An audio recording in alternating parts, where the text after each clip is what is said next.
యేసుక్రీస్తు వారి శుభనామంలో మీ అందరికీ వందనాలు నాన్న. అందరూ బాగున్నారా?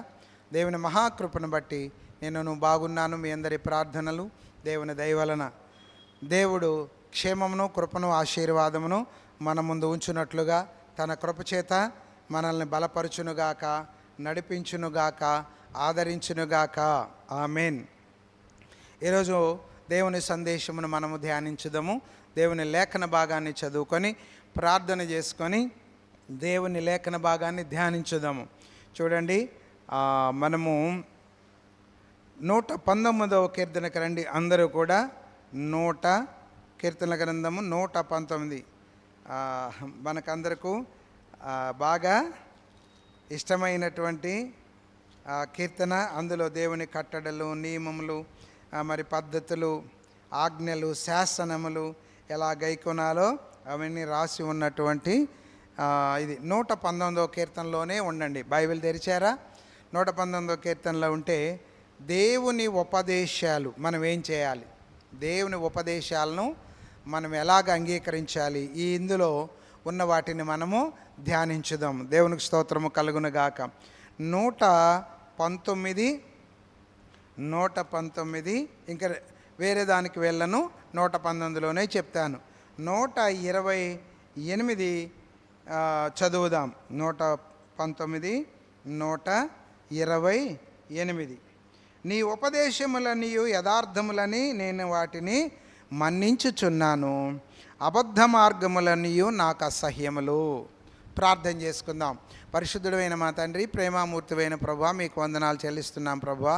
నీ ఉపదేశములను మేము ఎలాగ స్వీకరించాలో, ఎలాగ మన్నించాలో, ఎలాగ వాటిలో ఆనందించాలో, ఎలాగ మా ప్రభువా ఇదిగో తండ్రి మరవకుండా ఉండాలో, ఎలాగ అనుసరించాలో, నీ ఉపదేశాలను ఎలా వెదకాలో, ఎలాగ తొలగకుండా ఉండాలో మా ప్రభువా ఇదిగో తండ్రి ఈరోజు మీరు మాకు నేర్పించడానికి ఇష్టమైనందుకు వందనాలు చెల్లిస్తూ, చదవబడిన లేఖన భాగం చిన్న రొట్టె 119వ కీర్తన ద్వారా కొన్ని విషయాలను మేము నేర్చుకునడానికి కృప చూపించమని, సహాయం చేయమని కోరుకుంటూ, మాకును అర్థమయ్యేటువంటి కృపలో ప్రసాదించమని, సమృద్ధిగా పెట్టి సంతృప్తిపరచమని ప్రార్థిస్తూ, మా ప్రభువును ప్రియ రక్షకుడునైన యేసయ్య అతి పరిశుద్ధ నామమును బట్టి వేడుచున్నాము తండ్రి.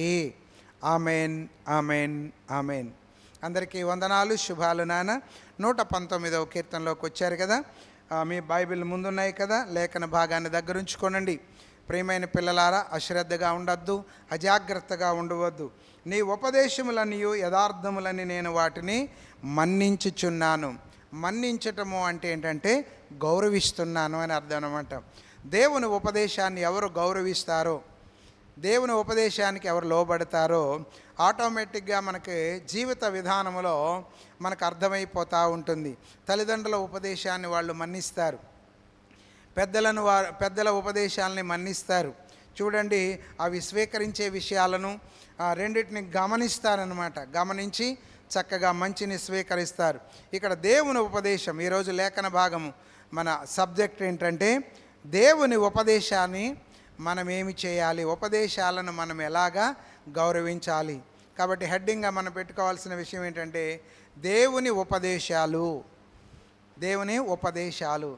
దేవుని సందేశాలు, లేక దేవుని మాటలు, లేక దేవుని యొక్క కట్టడలు, లేక దేవుని యొక్క ఆజ్ఞలు, వాటిని మనం ఎలాగా మనము చేయాలి. ఇక్కడ మొట్టమొదటిగా రాయబడింది ఏంటంటే ఉపదేశాలు యథార్థములని నేను వాటిని మన్నించుచున్నాను. మన్నించడం అంటే గౌరవించడం అన్నమాట. ఎందుకని?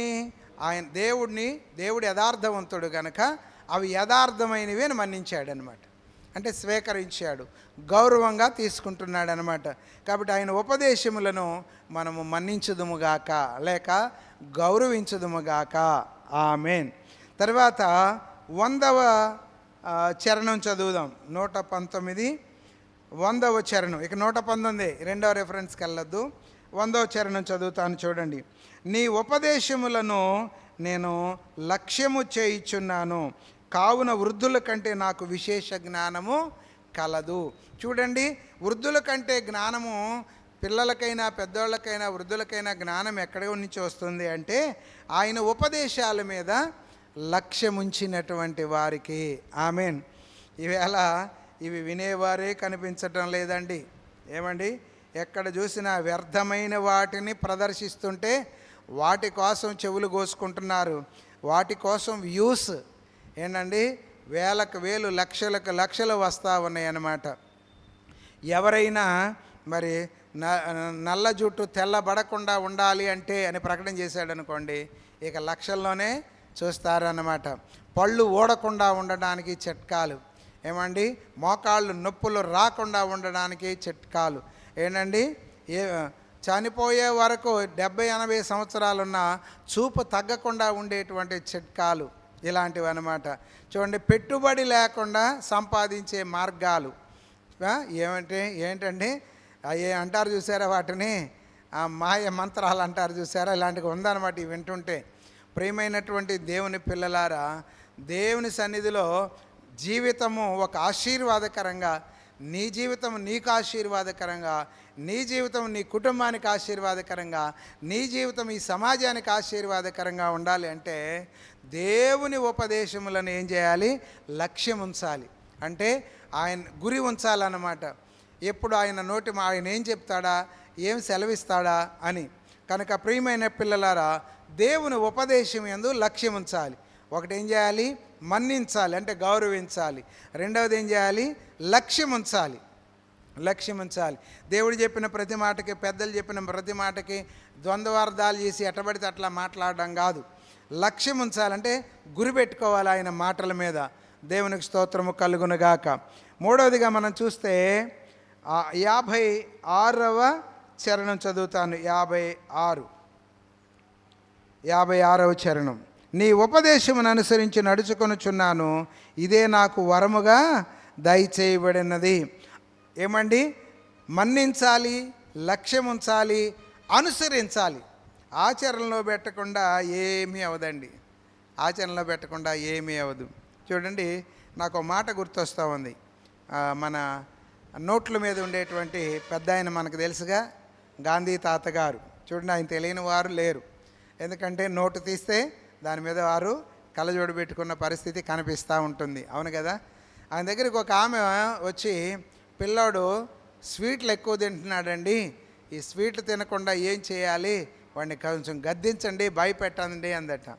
అప్పుడు ఆయన గారు ఒక 10 రోజులు ఆగి రమ్మన్నాడట.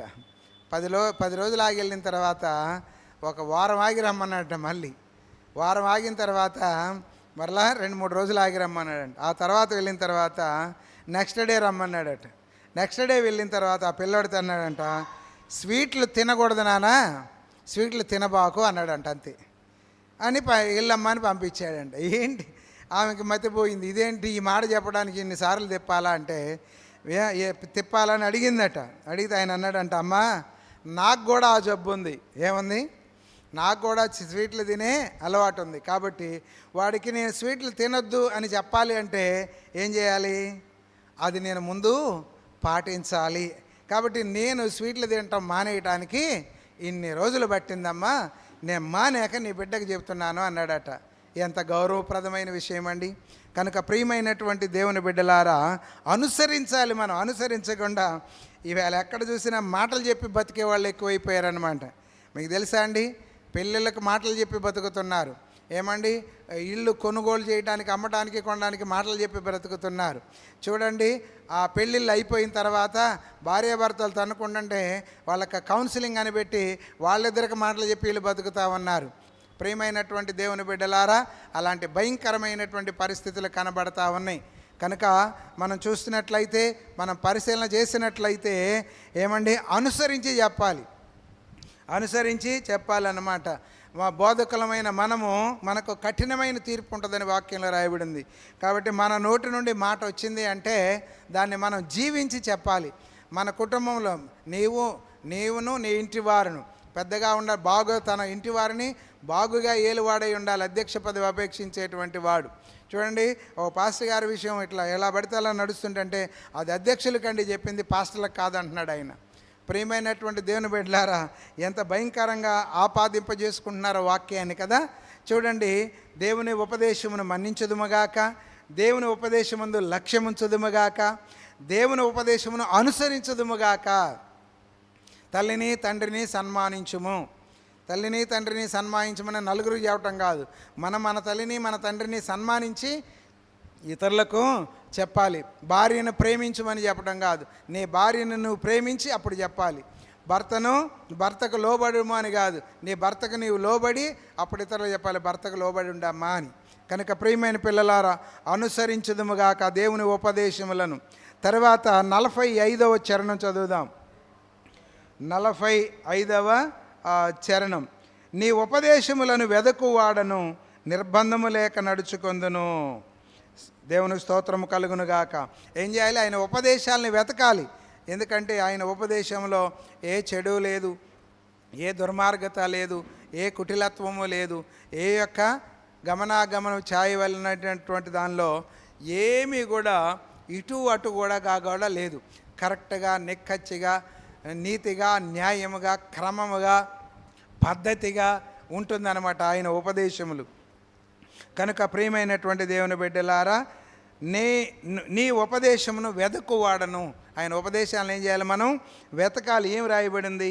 నేను ఈ శ్రమ వచ్చింది ఏంటి, కష్టం వచ్చింది ఏంటి, ఇరుకు వచ్చింది ఏంటి, ఇబ్బంది వచ్చింది ఏంటి, నేను ఎక్కడ పొరపాటు పడ్డాను, ఎక్కడ నేను దారి తప్పాను అని వెతకాలి. వాక్యం చూసుకుంటా ఉంటే చూడండి, 119లో యవనస్తులు దేని చేత, 9వ చరణం చూడండి. యవనస్తులు దేని చేత తమ నడతను శుద్ధిపరచుకుందరు? నీ వాక్యమును బట్టి దానిని జాగ్రత్తగా చూచుకున్నట చేతనే కదా. అవునా కదా? కాబట్టి ఈ వాక్యము బైబిల్ చదివేవారు ఎప్పుడు కూడా క్రమంగా ఉంటారు. బైబిలు మరి ఉపదేశములను మన్నించేవారు, లక్ష్యం ఉంచేవారు, అనుసరించేవారు, వెదకేవారు ఎప్పుడు కూడా జాగ్రత్తగా ఉంటారు. అందరూ క్రైస్తవులు అనుకొని విమర్శించుతున్నారు. బైబిల్ పట్టుకున్న వాళ్ళు క్రైస్తవులు కాదండి, బైబిల్ కొనుక్కున్నవారు క్రైస్తవులు కాదండి, మెడలో సిలువను వేసుకున్నవారు క్రైస్తవులు కాదండి. దేవుని ఉపదేశములను మన్నించువారు, దేవుని ఉపదేశములను లక్ష్యముంచువారు, దేవుని ఉపదేశములను అనుసరించువారు, దేవుని ఉపదేశములను వెదకువారు క్రైస్తవులు అన్నమాట. దేవుని స్తోత్రము కలుగునుగాక. అలాగనే 78వ చరణం మనం చూసినట్లయితే 119, 70వ చరణం ఒకసారి చదువుకుందాం. వారి హృదయము క్రొవ్వు వలె మందముగా ఉన్నది, నేను నీ ధర్మశాస్త్రమును బట్టి నీ ఆనందించుచున్నాను. ఏం చేయాలి? ఆయన ఉపదేశముల విషయములలో మనము ఆనందించేటువంటి వారిగా ఉందుముగాక. దేవునికి స్తోత్రము కలుగునుగాక. ఇక్కడ మనము 78వ చరణం చదివినట్లయితే, నేను నీ ఉపదేశములను ధ్యానిస్తూ ఉన్నాను. యెహోవా ధర్మశాస్త్రమందు ఆనందించుచు దివారాత్రులు దానిని ధ్యానించువాడు ధన్యుడు. తర్వాత మనం ఏం చేయాలండి? ఆయన ఉపదేశాలను మనం ధ్యానించాలి. ఎప్పుడు కూడా ధ్యానించడం అంటే మననం చేసుకుంటూ ఉండాలి. ప్రతి దానికి ఆయన వాక్యమును జ్ఞాపకం చేసుకోవాలి. ఆయన వాక్యమును వక్రంగా మనము అర్థం చేసుకోవడం కాదు, సక్రమంగా అర్థం చేసుకోవాలి. అప్పుడే మనము దాని నుంచి మనము మేలు పొందుకోగలుగుతాం. 110 చరణం చదవండి. 110. నన్ను పట్టుకొనుటకై భక్తిహీనులు ఉరియొడ్డిరి, అయినను నీ ఉపదేశముల నుండి నేను ఎటూ తొలగిపోవట్లేదు. ఎంత చక్కని మాటలు మాట్లాడుతున్నాడండి. కాబట్టి ప్రియమైనటువంటి దేవుని బిడ్డలారా, దేవుని ఉపదేశములను మన్నించు, దేవుని ఉపదేశములందు లక్ష్యముంచు, దేవుని ఉపదేశములను అనుసరించు, దేవుని ఉపదేశములను మరవద్దు. 141, ఈ మాట మీకు చదివించలేదనుకుంటా. 141వ చరణం చదవండి ఒకసారి. 141. నేను అల్పుడను, నిరాకరింపబడిన వాడను, అయినను నీ ఉపదేశములను నేను మరవను. దేవుని ఉపదేశములను మరవద్దు, దేవుని ఉపదేశములను వెదుకు. ఏం చేయాలి? దేవుని ఉపదేశాలను వెతకాలి మనం జాగ్రత్తగా. తర్వాత దేవుని ఉపదేశములను ధ్యానించు. దేవునికి స్తోత్రము కలుగునుగాక. మన్నించు, లక్ష్యముంచు, అనుసరించు, వెదకు, మర్చిపోవద్దు, ధ్యానించు, తొలగిపోవద్దు. దేవునికి స్తోత్రము కలుగునుగాక. ఇటు ఆశీర్వాదకరమైన దేవుని ఉపదేశములను మనం ఎప్పుడూ కూడా మనము తొలగకుండా ఉందుముగాక, మన్నించుదుముగాక, లక్ష్యముంచుదుముగాక, అనుసరించుదుముగాక, వెదకుదుముగాక, మరవకుండా జ్ఞాపకమందు ఉంచుకుందుముగాక. Amen, amen. ప్రార్థన చేసుకుందాం. పరిశుద్ధుడైన తండ్రి, ప్రేమామూర్తివైన ప్రభువ, నీ కృపలో జ్ఞాపకం చేసుకొని నీ ఉపదేశములను మేము ఎన్నడూ మరిచే వారిగా కాకుండా గుర్తుపెట్టుకునే వారిగా ఉండడానికి సహాయం చేయండి ప్రభువ. ఎన్నడూ కూడా ప్రభువ నా తండ్రి తొలగిపోయే వారిగా కాకుండా మీ యొక్క ఉపదేశానుసారంగా నడిచేవారిగా ఉంచండి నాయన. మన్నించుదుముగాక, లక్ష్యముంచుదుముగాక, అనుసరించుదుముగాక, వెదకుదుముగాక, ధ్యానించుదుముగాక, తొలగకయుందుముగాక ప్రభువ. నీ సన్నిధిలో నీ ఉపదేశానుసారంగా నడుచుటకు తండ్రి నీ కృపను మాకు చూపించమని మా ప్రభువును ప్రియరక్షకుడునైన యేసయ్య అతి పరిశుద్ధ నామమును బట్టి వేడుకొనుచున్నాము తండ్రి. Amen, amen, amen. అందరికీ వందనాలు. మీకు శుభమగుగాక. పాదదీపం. యెహోవా, నిన్ను పోలినవాడు ఎవడనో లేడు. నీవు మాహత్యము గలవాడవు. నీ శౌర్యమును బట్టి నీ నామము ఘనమైనదాయను. జనములకు రాజా, నీకు భయపడని వాడెవడు? జనముల జ్ఞానులందరిలోనూ వారి రాజ్యములన్నింటిలోనూ నీ వంటి వాడు ఎవడనో లేడు గనుక నరులు నీకు భయపడుట అనుగుణ్యము. Amen, amen, amen. అందరికీ వందనాలు. God bless you.